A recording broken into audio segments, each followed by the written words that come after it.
Hello friends, मैं Aryan school of business advisor and founder online business workshop. आज हम बात करेंगे जो चल रहे हैं बिजनेस, जो कंटिन्यू बिजनेस है या जो फर्म, दुकान, कंपनी या कॉमर्शियल एक्टिविटी करने वाले व्यक्ति, इनके लिए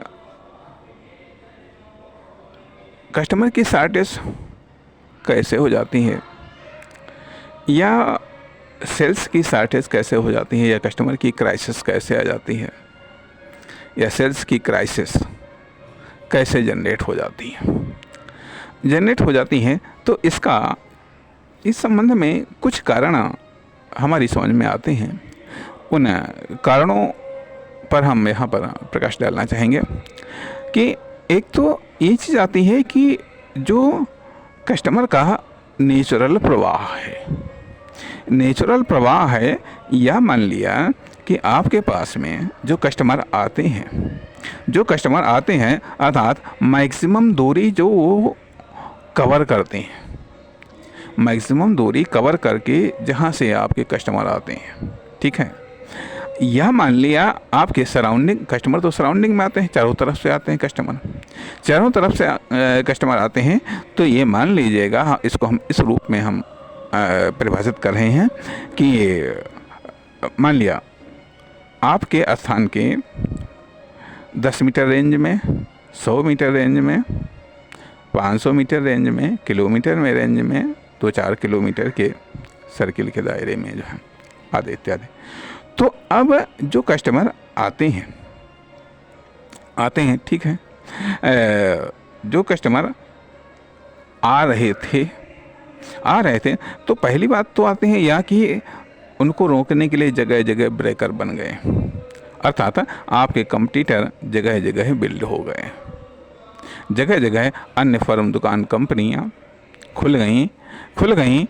आपके और आपके कस्टमर के बीच में जो डिस्टेंस था, उस डिस्टेंस में, सराउंडिंग डिस्टेंस में जगह जगह वो चीज़ें खुल गई। तो उन्होंने जगह जगह पर कस्टमर को ब्रेक करना शुरू कर दिया या फिर इन्होंने कस्टमर को डाइवर्ट करना शुरू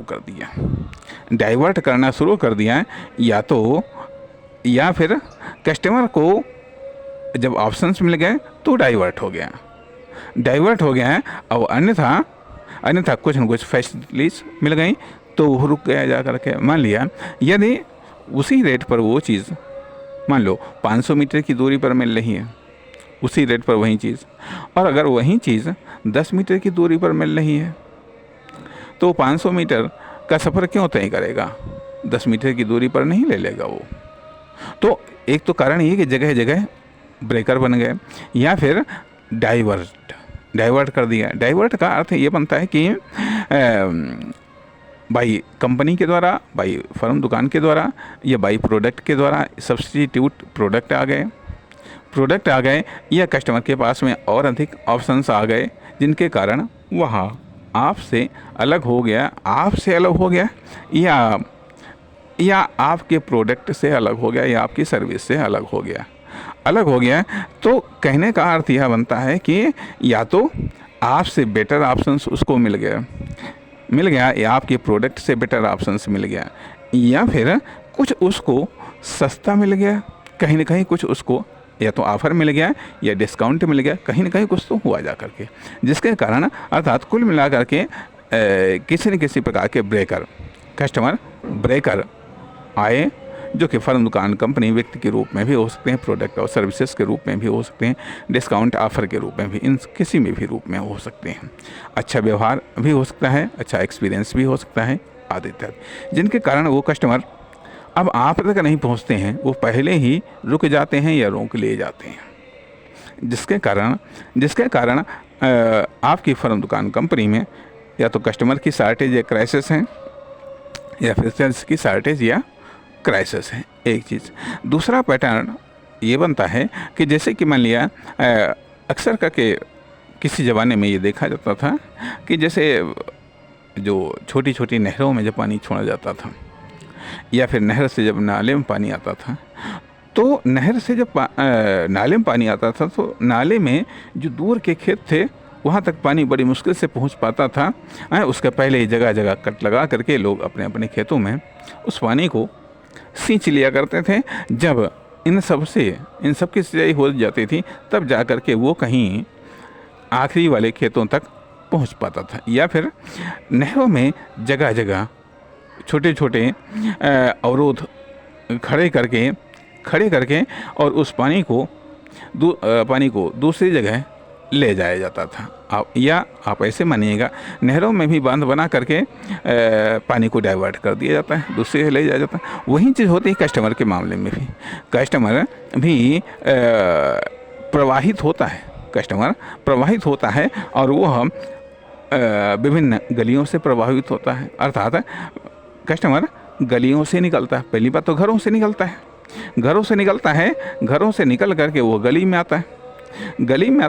अब गली में यदि ब्रेकर लग गए, गली से वो थोड़ा सा और बड़ी रोड पे आता है, वहाँ पर ब्रेकर मिल जाते हैं, और वहाँ से और बड़ी रोड पर आता है, वहाँ पर ब्रेकर मिल जाते हैं, और बड़ी रोड पर आता है, वहाँ से ब्रेकर मिल जाते हैं। तो और फिर आजकल के दौर में तो ब्रेकर ऑनलाइन भी हैं और ऑफलाइन ब्रेकर भी हैं। तो जिसके कारण भी कस्टमर की शॉर्टेज या क्राइसिस या सेल्स की शॉर्टेज या क्राइसिस जनरेट होती हैं। तथा और एक कारण होता है कि हमारी सुस्त कॉमर्शियल पॉलिसी या सुस्त कॉमर्शियल सिस्टम, या खुद को अपडेट न कर पाना, कई सारे कारण जिनके कारण एक तगड़ा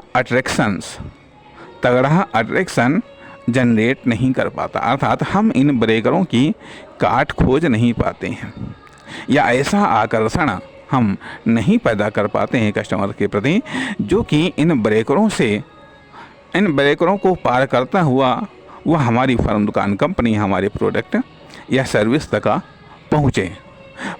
अर्थात यदि मान लिया सामान्य ही है, अर्थात यदि हमारे में कोई स्पेशलाइजेशंस नहीं है, तो कोई कस्टमर ब्रेकर को पार करके क्यों आएगा?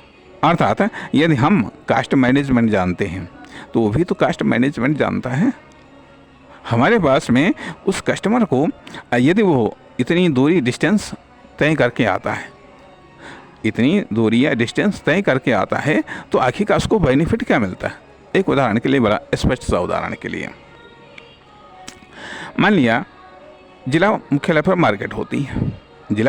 मार्केट होती हैं, इसके अलावा फिर कस्बे लेवल पर मार्केट होती हैं, और फिर वहीं लोकल में भी मार्केट होती हैं। लोकल में भी, जो कि गांव, छोटे मोटे या विकसित गांव कह लीजिएगा, और फिर छोटे छोटे गांव में भी मार्केट या दुकानें होती हैं। अब सवाल इस बात का उठता है कि यदि कोई कस्टमर जिला मुख्यालय पर सामान खरीदने के लिए आया है, लगभग 30, 40, 50, 60 किलोमीटर की दूरी तय करने के बाद में वो आया है, तो उसको यहाँ पर कुछ बेनिफिट मिलना चाहिए।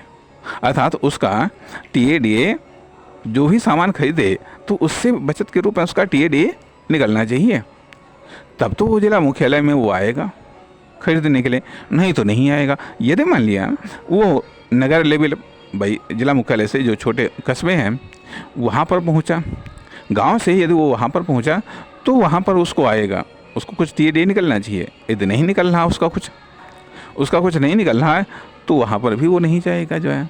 तो और जो विकसित गांव में विकसित मार्केट है वहाँ पर वो ले लेगा।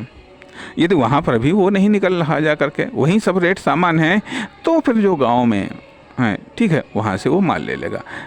तो भले ही जिला इतना ज़्यादा डेवलप हो गया, लेकिन उसका बेनिफिट जो जिला मुख्यालय पर जो मार्केट है वहाँ के दुकानदारों को नहीं मिल पाता। या मान लिया जिला मुख्यालय पर जो मार्केट है वहाँ पर भी मेन मार्केट और कई सारी मार्केट्स होती हैं। अर्थात यदि जिला मुख्यालय कह लीजिएगा वो भी 10, 20, 50 किलोमीटर के दायरे में सब फैला होता है।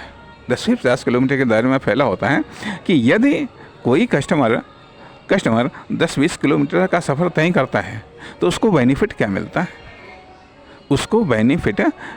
है? या मान लिया, ठीक है, यदि हम उसको बेनिफिट दे रहे हैं, यदि हम उसको बेनिफिट दे रहे हैं तो स्वाभाविक बात है कि जो हमारे जो न्यूनतम दूरी पर तय करता है उसको भी बेनिफिट वही मिल रहा है। जब उसको बेनिफिट मिल रहा तो वो तो नहीं जाएगा, वो तो कहीं नहीं जाएगा। लेकिन जो दूरी तय करके आ रहा है, जो समय लगा रहा है डिस्टेंस तय करने में, जो इन्वेस्टमेंट कर रहा है, यदि उसका वो एवरेज नहीं निकल रहा है तो वो तो जो ब्रेकर हैं उन्हीं में वो फंस जाएगा, उन्हीं में।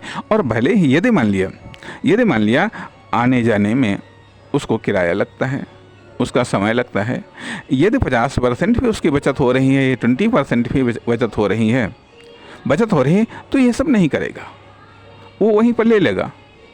तो कहने का अर्थ है कि इसलिए भी शॉर्टेज या क्राइसिस हो जाती है। शॉर्टेज या जो चालू बिजनेस हैं, जो करंट बिजनेस हैं, उनमें शॉर्टेज या क्राइसिस आ जाती हैं। बल्कि ये कह लीजिएगा कि बड़ी मार्केट के लिए जो छोटी या और छोटी जो मार्केट बनती हैं, ये कस्टमर ब्रेकर का काम करती हैं। ये कस्टमर ब्रेकर का काम करती हैं।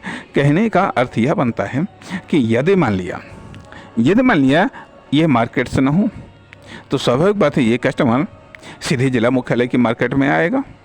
जिला मुख्यालय की मार्केट में आएगा तो यहाँ का जो व्यापारी वर्ग इसकी सेल्स बढ़ेगी, इसकी इनकम बढ़ेगी, इसके कस्टमर बढ़ेंगे।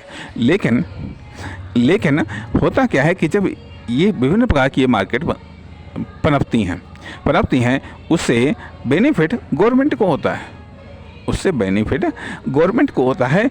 और साथ ही साथ ये भी होता है कि यदि कोई एक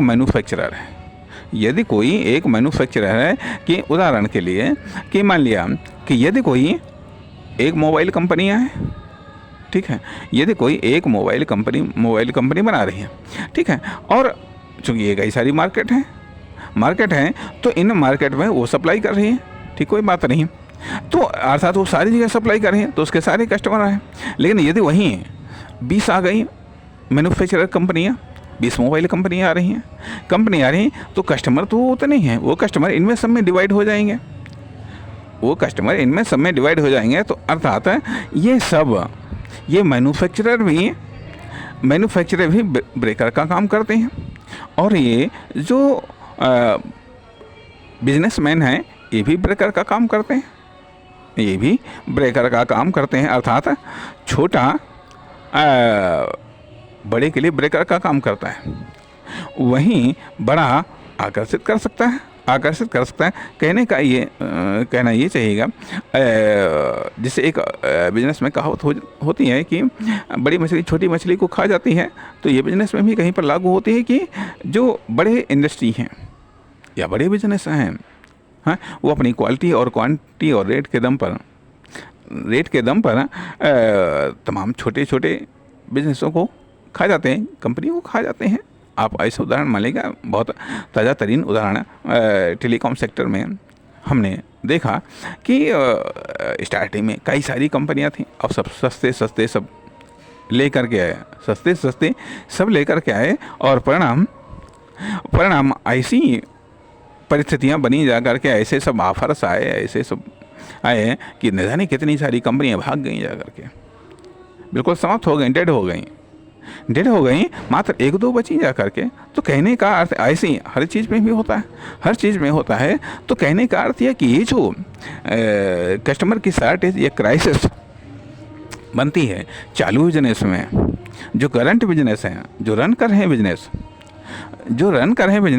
और कभी इन्हीं ब्रेकरों के कारण बड़े बिजनेस फ्लॉप हो जाते हैं, या तो वहाँ ब्रेकर के कारण या डाइवर्ट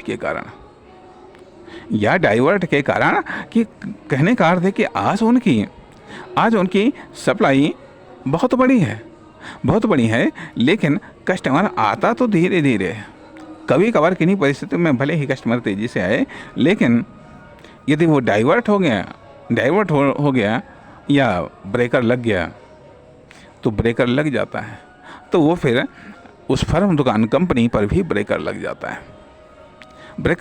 है। इसलिए ये कहने चाहिए करंट बिजनेस के बर्बाद होने का या लॉस में होने का एक प्रमुख कारण है। इसलिए अट्रैक्शन को मजबूत रखिएगा, अपने ऑफर और अपने डिस्काउंट को या अदर्स फैसिलिटीज़ को जारी रखिएगा। आपको इस बात में पहचानने की क्षमता होनी चाहिए कि कौन कस्टमर कितनी डिस्टेंस तय करके आ रहा है और उसको इस डिस्टेंस के रूप में कुछ न कुछ बेनिफिट उसको मिलना चाहिए, कुछ न कुछ उसको बेनिफिट मिलना चाहिए। तब तो आप सवाल ये उठता है कि आखिरकार, और इसी प्रकार से आप अपने लिए एक बिजनेस का एक लॉन्ग एरिया आप कवर कर पाएंगे, लॉन्ग एरिया आप जनरेट कर पाएंगे या अपना एरिया बढ़ा पाएंगे। अन्यथा एरिया सिकुड़ जाएगा, कस्टमर का एरिया सिकुड़ जाएगा, कस्टमर का एरिया सिकुड़ जाएगा, आपकी सेल्स, आपकी इनकम और बिजनेस में आने वाला इन्वेस्टमेंट, ये सब सिकुड़ जाएगा। इसलिए इन चीज़ों पर गौर करना चाहिए। नमस्कार, धन्यवाद।